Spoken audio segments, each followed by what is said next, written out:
नगर।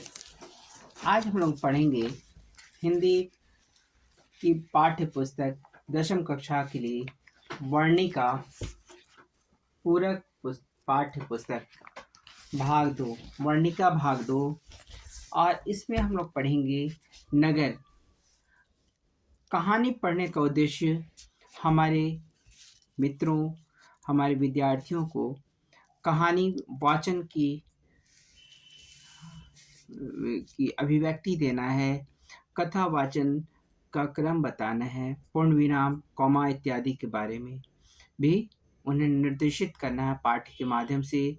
दूसरा ध्येय है हमारी दशम क्लास के बच्चे बिहार विद्यालय परीक्षा समिति के द्वारा निर्धारित पाठ्य पुस्तक को कई बार अर्थाभाव और समयाभाव के कारण पढ़ भी नहीं पाते, और विद्यालय में सभी विद्यालयों में हिंदी के पर्याप्त शिक्षण हो यह संभव भी नहीं है। अतः मैं इसे एक बार वाचन कर उनकी स्मृति पटल पर लाने का प्रयास करता हूँ। मैं डॉक्टर अरुण पाठक, मेरा ध्येय बस इतना ही है कि हमारे विद्यार्थी, हमारे मित्रगण, हमारे शिष्याएं और शिष्य कथा के बारे में समग्र जानकारी रख सकें और उन्हें ज्ञान प्राप्त हो। पाठ है नगर। लेखक हैं सुजाता। सुजाता का नाम वास्तविक नाम एस रंगराजन है। सुजाता का वास्तविक नाम एस रंगराजन है। इनका जन्म 3 मई 1935 ईस्वी में चेन्नई, तमिलनाडु में हुआ था। अपनी रचना शैली तथा विषय वस्तु के द्वारा उन्होंने तमिल कहानी में उल्लेखनीय बदलाव किए। इनकी रचनाएं खूब लोकप्रिय हुईं। इन्होंने कुछ अभिनय नाटक भी लिखे। इनके कुछ उपन्यासों पर चलचित्र भी बने। इनकी 25 से अधिक कृतियां प्रकाशित हो चुकी हैं, जिनमें करैये लान, शेंबकप्पु, कनबुत तोलीर शालई आदि उपन्यास काफ़ी चर्चित और सम्मानित हुए। यह कहानी आधुनिक तमिल कहानियाँ नेशनल बुक ट्रस्ट इंडिया से यहाँ साभार संकलित हैं। इस कहानी के अनुवादक के ए जमुना हैं। कार्डवेल की तुलनात्मक व्याकरण में लिखा है, मदुरई पांड्य लोगों की दूसरी राजधानी है। मदुरई पांड्य लोगों की दूसरी राजधानी है। हमारे देश में प्राचीन मानचित्र में मथुरा नाम से उल्लिखित अंग्रेजों द्वारा मदुरा और यूनानी लोगों द्वारा मेदोरा कहे जाने वाले नगर तमिल लोगों का मदुरई ही है। दीवारों पर मोटे अक्षरों में छपे विविध वस्तुओं का विज्ञापन करने वाले तरह तरह के पोस्टर लगे हुए थे। निजाम लेडी तंबाकू, के ब्रांड ब्रेसियर्स सावधान, क्रांति की आग भड़क रही है, खास सभाएं, हाजी मूसा की कपड़ों की दुकान, कपड़ों का सागर, 30/9/73 को नास्तिक लोग आग की हांडियां लेकर चलेंगे। मदुरई नगर में एक साधारण दिन हमेशा की तरह सड़कों पर नलों के सामने मनुष्यों के बदले घड़े लाइन बनाकर खड़े थे। छोटे बच्चे टिटनेस जैसे भयानक रोग की चिंता किए बिना मिट्टी में खेल रहे थे। पांडियन परिवहन निगम की बसें सर्वत्र स्वदेशी की भावना से युक्त डीजल का धुआं फैला रही थीं। कलफ लगी निकर कमीज पहने प्रोटीन की कमी से पीड़ित से पुलिस वाले इधर उधर आने जाने वाले वाहनों और मनुष्यों की गति को नियंत्रित कर रहे थे। ऐसा लग रहा था मानो वे ब्राउनीय गति का सिद्धांत का पालन कर रहे थे। खादीधारी लोगों का एक जुलूस जो न ज़्यादा बड़ा था और न लंबा, महंगाई के लिए सरकार को कोसता हुआ सड़क की बाईं ओर मानो रेंग रहा था। चप्पल रहित गंवार लोगों की भीड़, मीनाक्षी मंदिर के स्तब्ध से खड़े अनेक गोपुरम, सूखी हुई बेगई नदी का पुल, यही है मदुरई। हमारी कहानी एक ऐसी लड़की से संबंधित है जो आज ही इस नगर में आई है। वल्ली अम्माल अपनी लड़की पापपाती के साथ मदुरई स्थित बड़े अस्पताल के बहिरंग रोगी विभाग के बाहर बरामदे में बैठी प्रतीक्षा कर रही थी। पहले दिन पापपाती को बुखार था। उसे गांव के प्राइमरी हेल्थ सेंटर ले जाने पर वहाँ के डॉक्टर ने उन्हें डरा दिया। वे बोले, सुबह की पहली बस लेकर झटपट बड़े अस्पताल पहुँच जाओ। पापपाती स्ट्रेचर पर लेटी हुई थी। 6 डॉक्टर उसे घेरे हुए थे। पापपाती लगभग 12 साल की थी। उसकी नाक दोनों ओर से छिदी हुई थी। नाक की लौंग में जड़े मामूली नगीने अस्पताल में रोशनी में चमक रहे थे। माथे पर विभूति का अड़ा तिलक लगा था। छाती तक चादर ओढ़ाई हुई थी। उसमें से बाहर निकले उसके हाथ दुबले पतले से लग रहे थे। बुखार की तेजी के कारण पापपाती बेहोश सी पड़ी थी। उसका मुंह खुला हुआ था। बड़े डॉक्टर ने उसका सिर घुमाकर देखा, आंखों की पलकों को उठाकर देखा, गालों को उंगली से दबा कर देखा, खोपड़ी को उंगलियों से ठोक ठोक कर उसका परीक्षण किया। बड़े डॉक्टर विदेश से शिक्षा पाकर लौटे थे। स्नातकोत्तर कक्षाओं को पढ़ाते थे। वे प्रोफेसर थे। उनके चारों ओर खड़े डॉक्टर उनके छात्र थे। वे बोले, acute case of meningitis, notice the. Valli Ammal न समझ में आने वाली उनकी बातों को सुनती हुई अत्यंत चिंतित होकर अपने पुत्र को एकटक देख रही थी। चारों ओर खड़े डॉक्टरों ने बारी बारी से आकर ऑप्थेल्मोस्कोप की सहायता से उस लड़की की आंखों के भीतरी भाग का परीक्षण किया। टॉर्च से रोशनी फेंक कर यह देखा कि उसकी पुतलियां हिलती हैं या नहीं। फिर अपनी अपनी कॉपियों पर आवश्यकतानुसार चारों ओर खड़े डॉक्टरों ने बारी बारी से आकर ऑप्थेल्मोस्कोप की सहायता से उस लड़की की आंखों के भीतरी भाग का परीक्षण किया। टॉर्च से रोशनी फेंक कर यह देखा कि उसकी पुतलियां हिलती हैं या नहीं।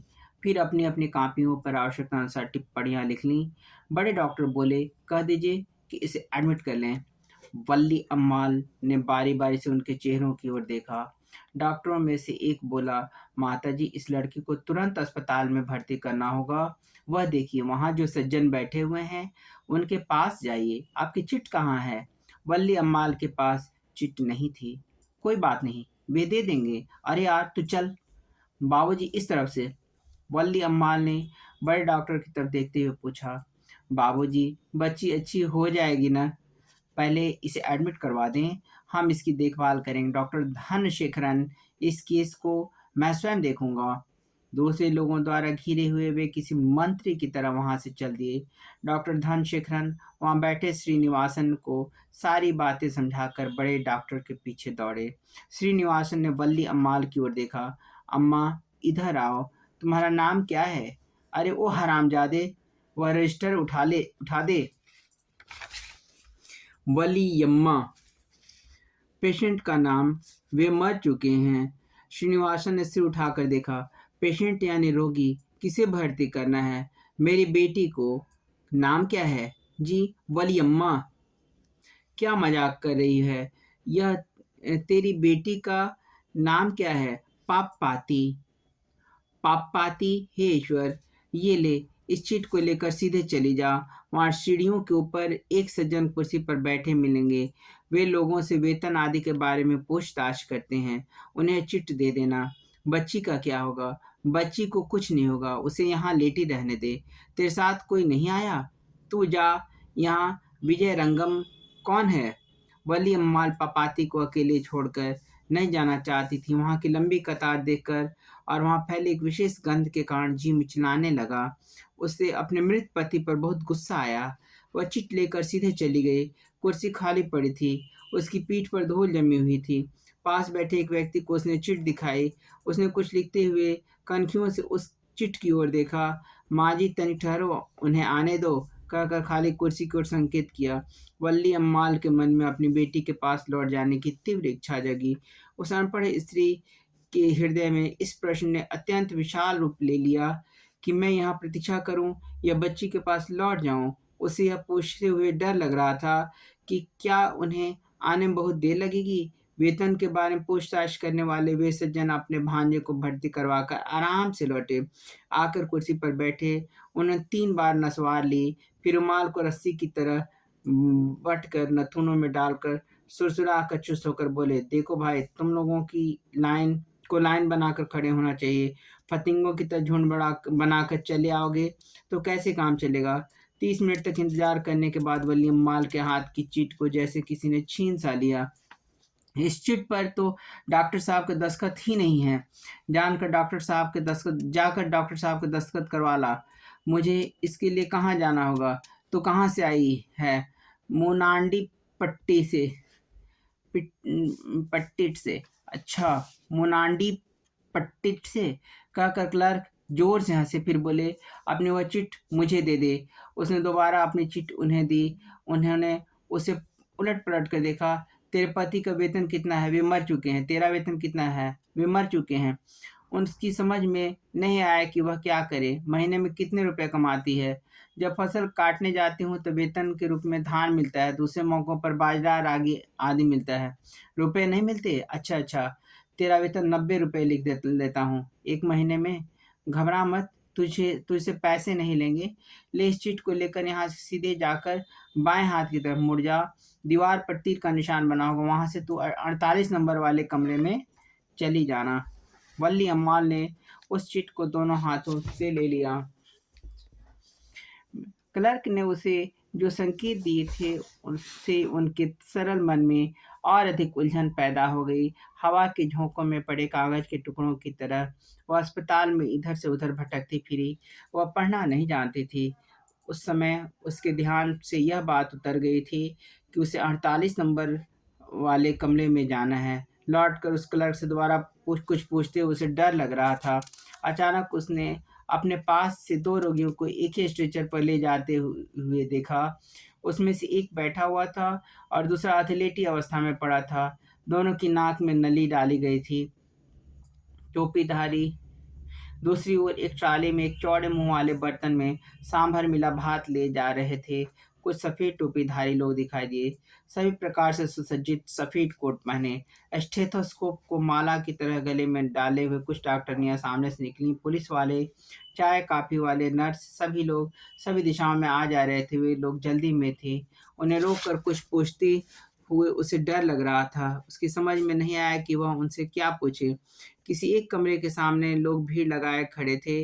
वहां एक आदमी उसके हाथ की चिट की तरह पीले रंग की बहुत सारी चीटें जमा किए हुए था। उसने अपनी चिट उस आदमी को दे दी। उसने बिना देखे उसकी चिट लेकर रख ली। बाहर बेंच पर बैठे सभी अपनी बारी की प्रतीक्षा कर रहे थे। वल्ली अम्माल को पप्पाती की चिंता सताने लगी। लड़की वहां अकेली पड़ी है। जिस आदमी ने चिट इकट्ठी की थी वह एक एक के नाम लेकर उन्हें पुकार रहा था और उन्हें उसी क्रम में बैठाता जा रहा था। चिट पर पप्पाती का नाम पढ़कर वह बोला, इसे यहाँ क्यों लाई? ले इसे ले जाकर सीधे चली जा। और वह चिट वल्ली अम्माल को वापस दे दी। इस पर वह बोली, बाबूजी, मेरे समझ में नहीं आया कि मुझे कहाँ जाना है। कुछ सोचकर उसने उसके सामने से जाते हुए एक व्यक्ति को रोककर कहा, अमलराज, माताजी को 48 नंबर का कमरा दिखा दे। वल्ली अम्माल से वह बोला, इस आदमी के पीछे पीछे चली जाओ, ये वहीं जा रहे हैं। उसे अमलराज के पीछे भाग भाग कर जाना पड़ा। वहां एक और बेंच पर दूसरे लोगों की भीड़ दिखाई दी। एक आदमी उसके हाथ की चिट ले ली। सुबह से भूखे होने के कारण और अस्पताल में फैली विशेष गंध के कारण वल्ली अम्माल का सिर चकराने लगा। आधे घंटे बाद उसका नाम पुकारा गया। वह कमरे के अंदर गए। सामने सामने दो लोग बैठे पेंसिल से कुछ लिख रहे थे। उनमें से एक व्यक्ति ने उसकी चिट अपने हाथ में ले ली और उसे उलट पुलट कर ध्यान से देखा। बहिरंग रोगी विभाग से आई हो? वह उसके इस प्रश्न का उत्तर न दे सकी। चिट पर लिखा है कि रोगी को एडमिट किया जाए। इस समय जगह नहीं है। कल सुबह ठीक 7:30 बजे आ जाना, समझी? बाबूजी, कहाँ आना होगा? यहीं आना होगा, सीधे यहीं आ जाना, समझी? तब उस कमरे से बाहर आते वल्ली अमाल को अपनी बेटी पापाती की बहुत चिंता सताने लगी, जिसे वह लगभग 1.5 घंटे से अकेला छोड़ आई थी। वह उसके पास लौटने का रास्ता नहीं पा सकी। अस्पताल के सभी कमरे एक जैसे थे। उसे लगा मानो एक ही आदमी घूम फिर कर अस्पताल में अलग अलग कमरों में बैठा हुआ है। वो एक वार्ड में अनेक रोगी लेटे हुए थे, जिसके हाथ पैरों को ऊंचा करके उन पर वजन बांधा गया था। एक कमरे में क्रम से लेटे लेटे लेटे छोटे छोटे बच्चे मुंह बना बना कर रो रहे थे। मशीनों, रोगियों और डॉक्टरों की उस भीड़ में वह वापस लौटने का रास्ता न पा सकी। उसने डॉक्टरनी को पास बुलाया कर उस जगह को पहचान बताई जहाँ से वह चली थी। वो बोली, डॉक्टर बीबी, यहाँ बहुत से डॉक्टर लोग मिलकर बातचीत कर रहे थे। एक आदमी ने मुझसे मेरा वेतन पूछा था। उसने यह भी बताया कि मुझे इलाज के लिए पैसे नहीं देने पड़ेंगे। मैं अपनी लड़की को वहीं छोड़ आई हूँ। डॉक्टर ने द्वारा बताए गए रास्ते से वह लौटी। उस समय मुख्य द्वार पर ताला लगा हुआ था। उसका मामूली सा डर भीषण भय की भावना में परिणत हो गया। वह रोने लगी। उसे बरामदे के बीचों बीच खड़े रोता देख एक आदमी ने उसे किनारे पर खड़े होकर रोने को कहा। वहाँ के लोगों को उसका रोना शायद वहाँ फैली रोगाणु नाशक दवाइयों की गंध के समान सहज स्वाभाविक लग रहा था। पप्पाती पप्पाती, मैं तुझे कहाँ ढूंढूं, मैं अब कहाँ जाऊं, कहती हुई वह इधर उधर घूमती फिरी। तभी उसे एक तरफ बाहर जाने का रास्ता दिखाई दिया, अस्पताल से बाहर जाने का रास्ता। उस दरवाजे के से सिर्फ अंदर के लोगों को बाहर जाने दिया जा रहा था। उसे याद आया कि उसने यह दरवाज़ा पहले भी देखा था। वह बाहर आई। उसे याद आया कि वह वहाँ से थोड़ी दूर चलकर इसी दरवाजे से दूसरे दरवाजे से अस्पताल भीतर गई थी। वह उस ओर दौड़ी। दूसरे दरवाजे के पास मुझे पर से लकड़ी की बनी सीढ़ियों की याद आई। उसने सज्जन की कुर्सी खाली पड़ी थी, जिसने वेतन आदि के बारे में पूछा था। मुझे वहीं जाना है। वह दरवाज़ा बंद था। अंदर एक किनारे पर पपाती अभी स्ट्रेचर पर आँखें मूंदे पड़ी दिखाई दी। बाबूजी, बाबूजी, ज़रा दरवाज़ा खोलिए, मेरी बेटी अंदर है। ठीक 3 बजे आना। इस समय सब कुछ क्लोज हो चुका है। और 10 मिनट तक उस आदमी से मिन्नतें करती रही। उसकी भाषा वल्ली अम्माल की समझ में नहीं आई। किसी व्यक्ति से पैसे पाकर उन्हें चूम कर उनके उसने उनके लिए दरवाज़ा खोला। उस रास्ते से वो झटपट अंदर भागी। अपनी बेटी को उठाकर छाती से लगाया। अकेले ही जाकर एक बेंच पर बैठकर खूब रोई। बड़े डॉक्टर एमडी के छात्रों की कक्षा समाप्त कर एक कप कॉफ़ी पीकर वार्ड की ओर चल दिए। उन्होंने उन्होंने सुबह मेनिंजाइटिस का जो केस देखा था, वह उन्हें अच्छी तरह याद था। उन्होंने हाल में ही में ब्रिटिश मेडिकल जर्नल में उस रोग की नई दवाइयों के बारे में पढ़ा था। मैंने आज सुबह मेनिंजाइटिस का एक केस एडमिट करने को कहा था। 12 साल की वह लड़की कहाँ है? डॉक्टर साहब, आज यहाँ कोई भी एडमिट नहीं हुआ। क्या? एडमिट नहीं हुआ? मैंने उसे एडमिट करने का खास आदेश दिया था। धनशेखरन, क्या आपको याद है ना? याद है डॉक्टर साहब। पाल, अब जाकर पता करके आइए उस केस को इन लोगों ने कैसे मिस कर दिया। पाल सीधे नीचे गया और उन्होंने आमने सामने बैठे दोनों क्लर्कों से पूछताछ की। क्या करें बाबूजी, आप लोग एडमिट एडमिट लिखकर चिट पकड़ा देते हैं। यहाँ वार्ड में खड़े होने की भी जगह नहीं है। स्वामी, बड़े डॉक्टर साहब पूछताछ कर रहे हैं। वे लोग उनके परिचित हैं। हो सकता है, मैं क्या जानूं। 12 साल की कोई लड़की मेरे पास नहीं आई। हो सकता है उसके बदले कोई और आया हो। मैंने सभी लोगों को से कल सुबह 7:30 बजे आने के लिए कह दिया है। रात को 2-3 बेड खाली हो जाएंगे। इमरजेंसी हो तो पहले बता देना चाहिए। हाँ, इस बात का संकेत भी दे देना चाहिए कि बड़े डॉक्टर उस केस में इंटरेस्टेड हैं।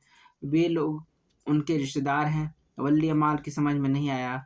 वह अगले दिन सुबह 7:30 बजे तक क्या करे। अस्पताल के वातावरण ने उसे अत्यंत भयभीत कर दिया था। वह नहीं जान सकी कि उसे अपनी बेटी के पास रहने देंगे अथवा नहीं। क्षण भर के लिए वह कुछ सोचती रही। फिर उसने बेटी को उठाकर अपनी छाती से लगा लिया। उसके सिर को अपने कंधे से टिकाकर और हाथ पैरों को लटकता छोड़कर वह उसे लेकर अस्पताल से बाहर आई। पीले रंग की एक साइकिल रिक्शा पर सवार हुई। रिक्शे वाले से बस अड्डा चलने को के लिए कहा। What nonsense! कल सुबह 7:30 बजे?